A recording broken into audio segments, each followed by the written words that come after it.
This is The Creator Revealed, a production of 3ABN Television.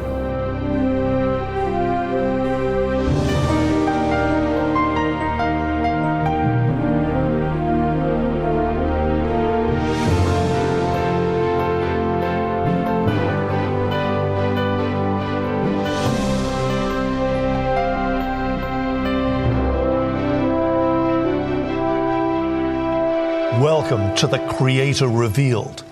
My name's Tim Standish, and I'm a scientist. In fact, I spent about 20 years of my life getting a PhD that involved studying DNA, this incredible molecule that contains the plan for much of what goes on in our bodies. And it is so fascinating. We're just so glad that you are joining us.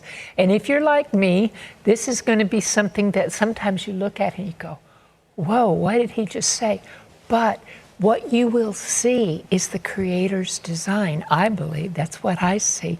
It's exciting to understand how God created us. Exactly. I think of DNA as being God's unique plan for each person, each organism out there that we see. Because there are no two identical DNAs. I mean, that's what makes us so unique. That's right. This is what makes Shelley Quinn a 6-foot-tall, blue-eyed person. That's it. Yes. Now, we are more than just DNA, but DNA is really important.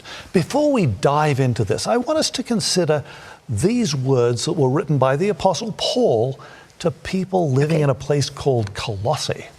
Okay, so he's writing to the Colossians, and he says, "For by him," this is God, "all things were created that are in heaven and that are on earth, visible and invisible, whether thrones or dominions or principalities or powers, all things were created through him and for him." Amen. And when we talk about DNA, we're really talking about something that is invisible. It's so small, we can't see it. We can't see it with our naked eyes. We can't see it with a light microscope. If you use super duper specialized kinds of techniques, you can visualize it, however.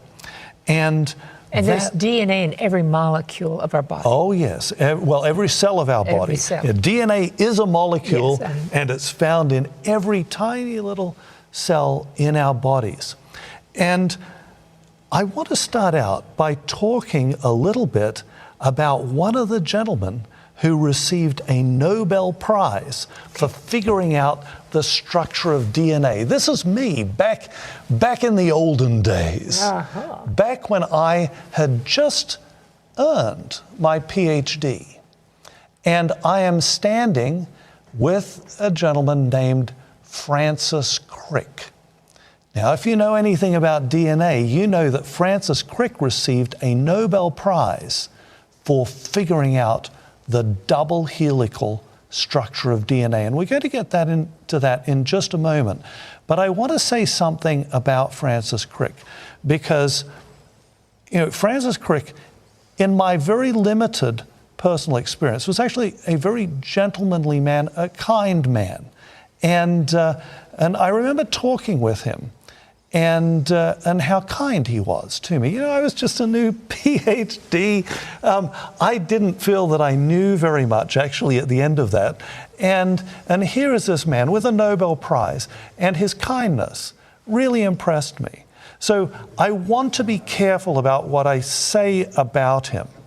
But I am going to quote something that he said, which really made quite an impression on me. He wrote this. He said, "Biologists must constantly keep in mind that what they see was not designed, but rather evolved." You see, Francis Crick was a materialist. He believed that the only things that exist are the atoms, essentially. And he was a brilliant man. And he wrote, I believe, quite eloquently about science and about DNA. But at the end of the day, he imposed on himself a philosophy that was in tension with what he was observing in nature.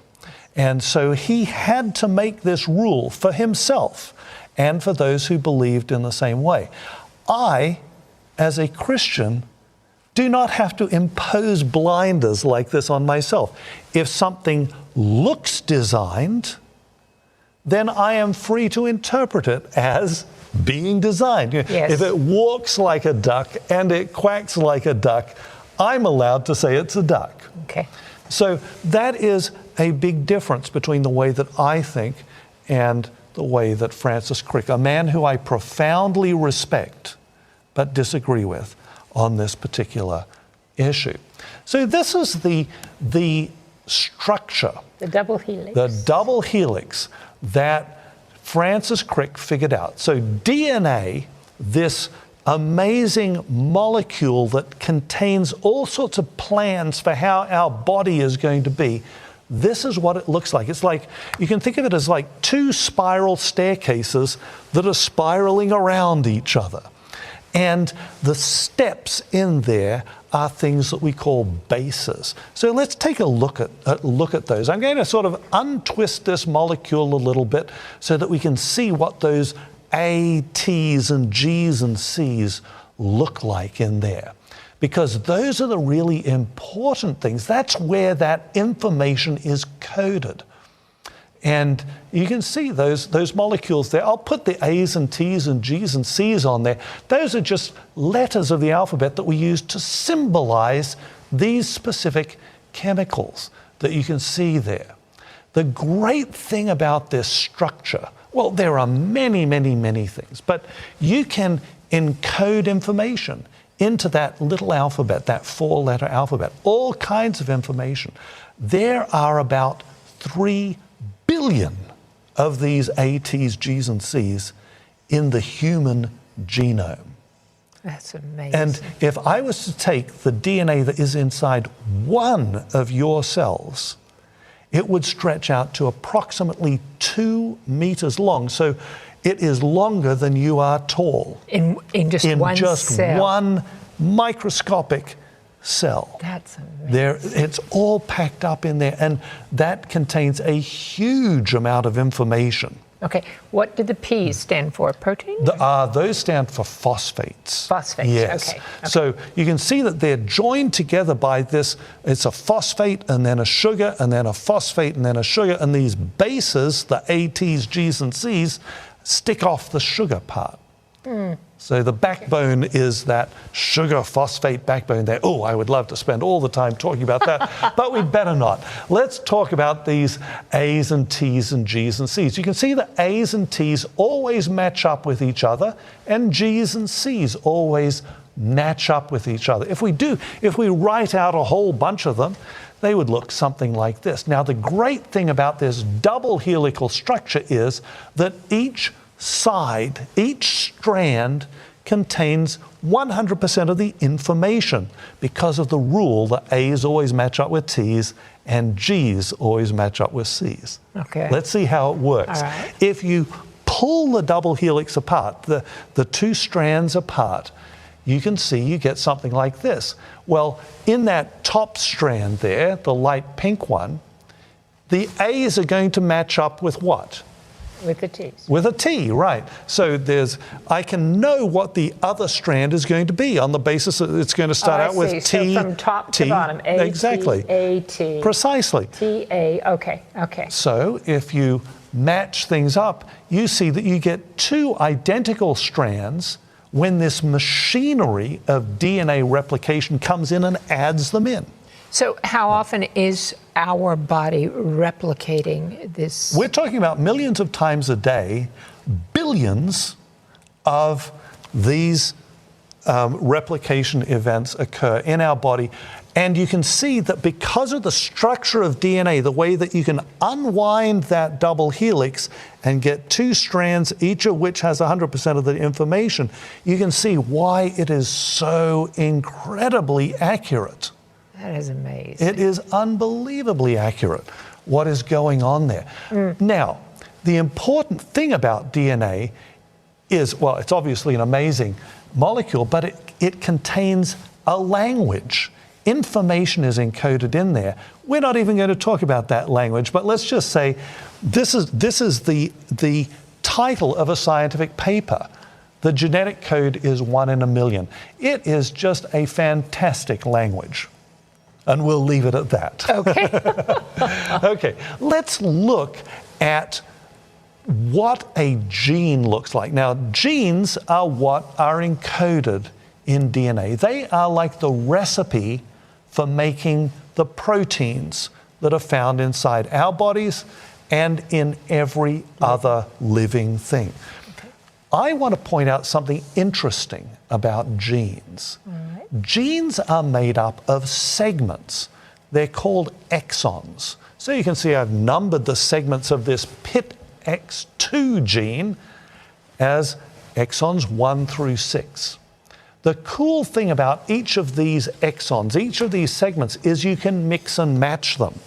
So if you put them together, if you use exons 1, 2, 5, and 6, you make a protein called PITX2 isoform A. Don't worry about the language there. Okay. Just understand that that's one kind of protein. Now, this gene can make another kind of protein by taking different segments. If it takes 1, 2, 3, 5, and 6, it makes what's called isoform B. It's a related protein, but it's different. So how does that working in our body? What this means is, and it can keep on doing this. It can make isoform C as well. Okay. The point is, one protein can make one gene can make many different proteins. That's why we have a little over 20,000 genes, but we have a whole lot of proteins, a lot more, hundreds of thousands of proteins, and different proteins in our bodies. I remember from one of your presentations, the proteins are the drive shafts. Well, that's one protein in one of the molecular machines. Those molecular machines are all made up of many different proteins that all have to work together in very precise ways. So, yes, what we see is that the genes are actually information processing systems. They have to decide which protein to make. We could go on and on and on forever. And this is happening all day long. Exactly. There's so much more that we could talk about, but there is just a couple of things that I want us to get out of this information.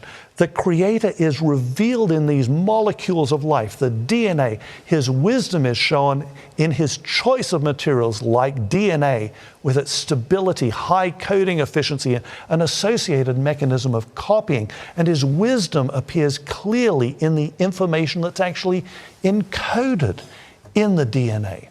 That is so amazing, and I know everybody's head is swimming, but please stay tuned. We're going to be back in just 1 minute, and we will be talking with a nanochemist who can tell us more. Welcome to the Minute That Makes a Difference. I'm Margot Marshall. What difference does prayer make? You might be astonished at the difference prayer makes. Dr. Herbert Benson is. Dr. Benson is a professor of medicine at Harvard Medical School.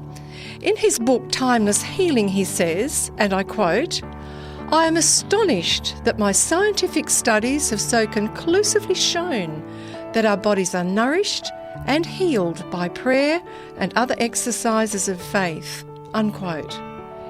Everything that matters to you matters to God. So talk to Him about everything that matters to you. Because when the minds of mere mortals connect with the mind of their Creator, the effect on mind and body and soul is beyond estimate. Prayer makes a difference.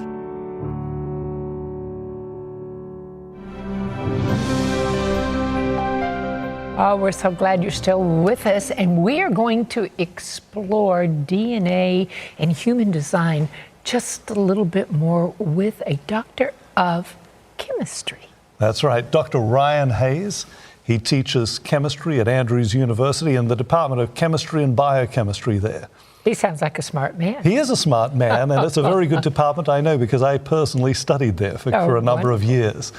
Yes, as an undergraduate, I was a chemistry and zoology double major. I never finished the chemistry, which makes me weak, I guess. I guess you'd say. I loved the chemistry, I just ran out of time and money. And there have been times when I thought, maybe I should go back and be like Dr. Ryan Hayes, become a genuine chemist instead of an amateur chemist, which is really what biologists are. So thank you, Dr. Hayes, for joining us. We really appreciate it.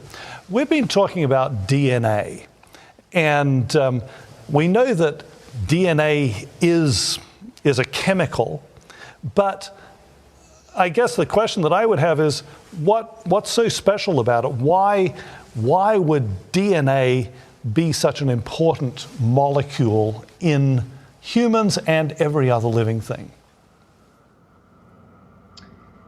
Yeah, I think there's a lot of important aspects to DNA from a chemistry perspective. And I think one of the things that strikes me about the chemical structure of DNA is how flexible it is chemically to allow all sorts of code and arrangement of its structure, what we call the bases of it, to allow a wide variety, almost an infinite number of chemical combinations. So when you talk about the bases, you're talking about the A, T's, G's, and C's, that and they can be arranged in any sequence. Yeah, that's correct. And that actually, you would think would be something obvious to every chemist, but even as a PhD chemist, and looking at the structure of DNA for many years,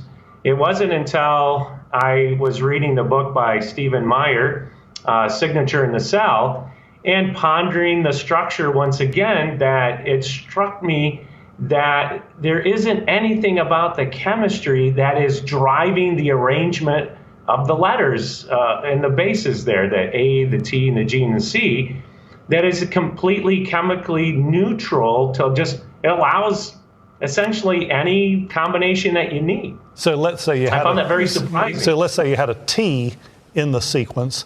Anything could come after it. There's nothing chemically that says an A must come immediately after a T or something like that. There are actually no rules in the sequencing of it. That's correct. It's so much like, there's a number of analogies that really work here, but it seems like, well, maybe we're missing something about the chemistry that maybe is driving the arrangement of the letters there. And it was Stephen Meyer, and I really like his analogy. He actually likened it to, here's my really bad magnetic board with some letters on it, that the DNA structure itself chemically just allows any arrangement of letters, the A and the T and the G and C. Now we know the A and T must match together, and the G and the C must match with each other across the strand, but in any order of the rungs of this ladder, they can come in any arrangement. So there isn't a chemical property that is driving that arrangement. It has to come from another source. There has to be a source of information that is driving what we see in the code. I find that utterly amazing. There's nothing in the structure, they call it the sugar and the phosphate backbone of the DNA. Nothing there is driving the structure. And the base pairs themselves, there's nothing there that's driving the chemistry. If it did, this was the thought that struck me, if there was something chemically driving it, we would see patterns there. We would see, so many T's and then an A, so many G's followed by a T. There's no patterns. It is completely random to our eyes. Well, I guess that if there were patterns there, then you actually wouldn't be able to code very much information into it. I mean, if the letters of the alphabet had to be arranged in just one specific order every time, we wouldn't be able to spell millions of different words with it. And so here we're basically dealing with an alphabet, a relatively simple alphabet with only 4 letters, the A, T, G, and C, and yet we can come up with, for all practical purposes, infinitely different sequences to code different things into the genome. But I think what I hear, if I'm understanding you correctly, Dr. Hayes, what you're saying is there's no chemical rule here as far as how it's strung together. So it's the signature of the creator. I mean, something designed this, something engineered it. But is that what you're saying? That's right. How do you get, if every arrangement is allowed for letters or these codes that's in there, where did the arrangement come from that we see there? Could it, after, billions of years and, trial and error eventually come up to the right one? The problem is when there's even one letter that's wrong, you get molecules and proteins and enzymes that don't work. So the code fails. You need the correct code right from the beginning. And without it, you get failed results. You get failed chemicals that don't do anything or react improperly. You need a working system from the get-go. And you can't do that incrementally. You've got to have the information before you can keep the information. So information technology is really built into our DNA. You've got all these little codes that are going back and forth, right? Just like a computer. Absolutely. We are, and that was a reluctance of mine, was to give up. I wanted us to be full of chemicals, that we were driven by chemical information, but honestly, it's just information that has a chemical component. It's an alphabet. 4 letters. So if you have a shortened alphabet with just 4 letters, then your words need to be longer in order to have a wider variety of words and combinations of letters. So that's what DNA does. It's just longer words. They're really long in some cases, but you can do a lot with 4 letters. When you can have short words and long words, you can make a lot of unique components from that, or important sentences and words, if you want to use the information concept there. So utterly amazing. It's a great design. It's actually a fairly robust structure chemically, so that's kind of nice to know. Well, that was actually something I wanted to ask about a little bit. I mean, obviously, if you have a bunch of information and it's encoded in something that's really delicate and can fall to pieces, that information isn't going to last very well. But I'm assuming that DNA is a fairly stable molecule, that it can last for a reasonable period of time. It doesn't just keep falling to pieces inside our cells. It must be quite robust. It's a fairly robust molecule, so that's good. That keeps it from changing spontaneously, so that's helpful. So in order to work with the code that's there, you need helper molecules, enzymes that come in and read it and split it apart, because at our body temperature and pH, the DNA molecule will want to stay together. Okay, so this would be when you're wanting important to read the information off it then, or make a copy of it. It has to, that double helix has to be opened up. That's right. You have to have a can opener. You have to have a little machine that can go through and open it at our body temperatures. If you heat it, I believe it's to about 90 degrees Celsius, it will unravel on its own. That's quite a high temperature, and we would die before then. That's almost to boiling water temperatures. So at that high temperature, it will fall apart. But at lower temperatures that our body's at, 37 degrees Celsius or 98 degrees Fahrenheit, the DNA molecule wants to stay together. And so you need a machine to pull it apart so you can read the individual bases that are there. Okay. Beautiful. It is. So what would be the possibility then of, if you're wanting to make life using just just starting with simple chemicals or something, would it be possible to start with something like just DNA and work your way up to all of these other protein machines that we also know are necessary for life today?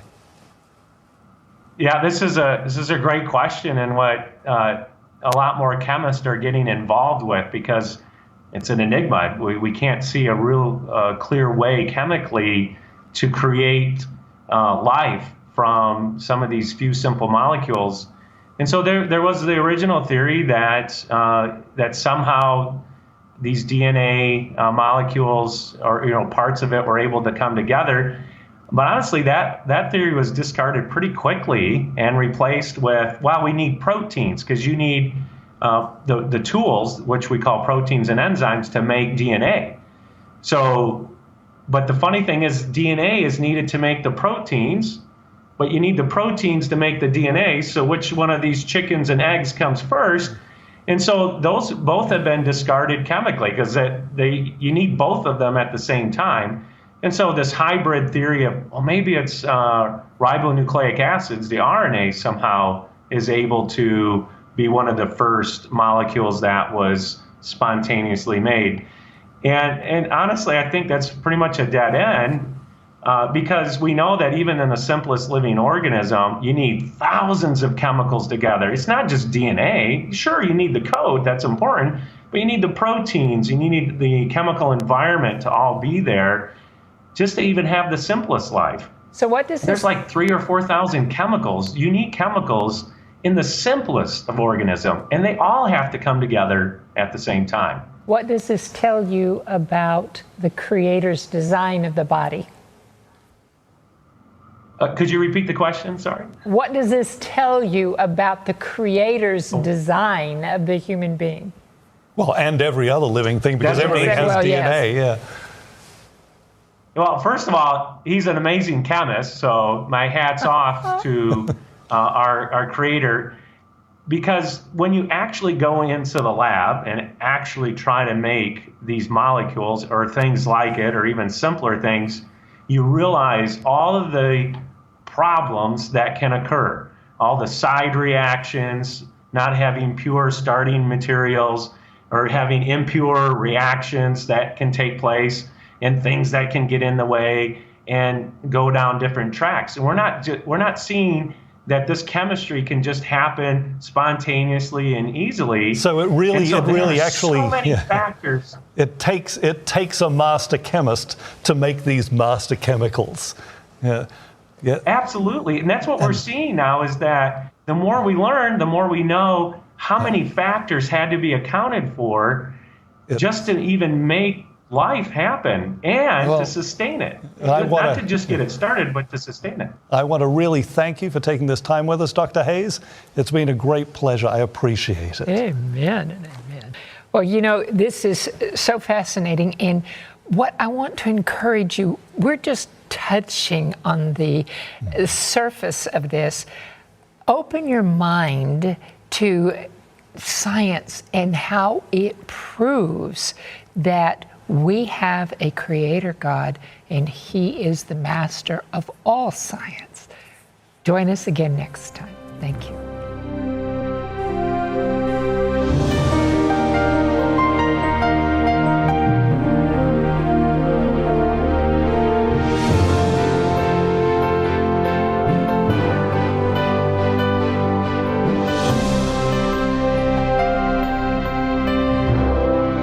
You've been listening to The Creator Revealed, a production of 3ABN Television.